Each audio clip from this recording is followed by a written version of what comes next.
Welcome to Junkyard Haunts, where we turn trash into haunts.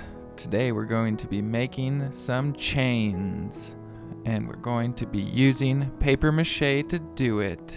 Paper mache is just mixing some flour with some water until it's just a little bit runny.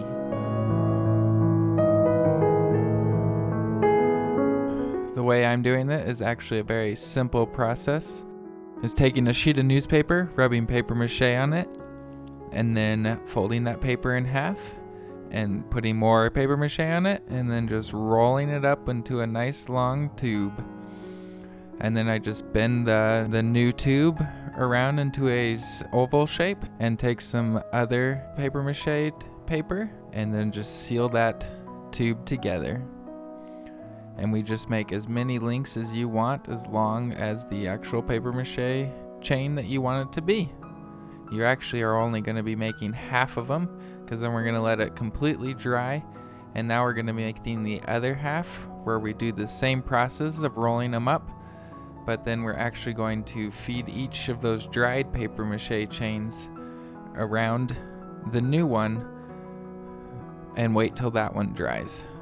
The reason I'm doing it this way is because if I did them all and linked them all up while they're all wet, then they would actually stick together and not move around like an actual chain would. Instead it would just be a nice hard solid stick instead of actual chains where the links are connected to each other. Don't forget to hit subscribe. We make videos every Monday, so you can follow along.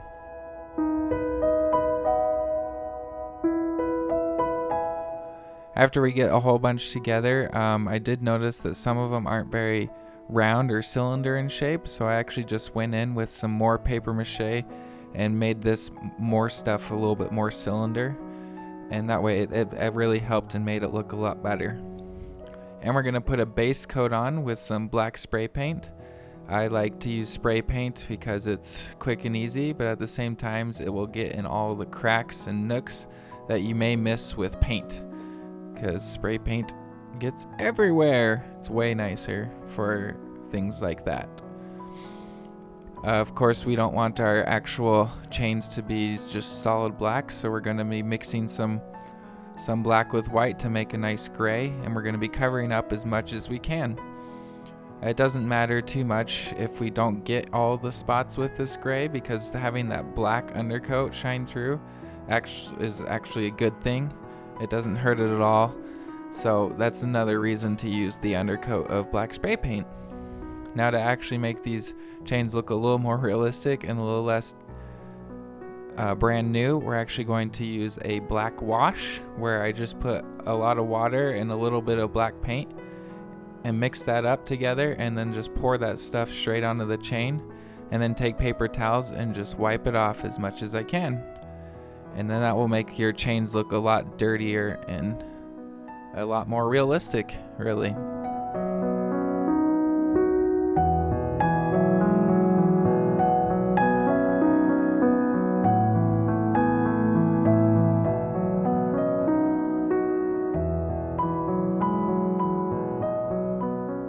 Thanks for watching that video. Don't forget to subscribe. Don't forget to like. Don't forget to watch all of my videos ever. That's the best thing to do. You know, I was looking on the internet because I use that. So I actually look up to see how other people make things on the internet. And chains was one of those things where I couldn't really find any good way of making it. Like, everyone else just used, like, some were made out of foam, some were made out of PVC pipe. But I felt like none of them, like, if they were made that way, they didn't have rounded edges. Probably the best looking one I found was made out of wood. But that one looked like it was a lot of work. They had to sand everything down out of it. It looked really good though. So, if you wanted to make your own and make it... So, if you wanted to make your own, I felt like this is the most realistic looking, easiest, cheapest to make. I guess I could have put, instead of just chains, like... Oh! Could have put cuffs on them. Yeah? Good catch. Good catch, me. Good catch.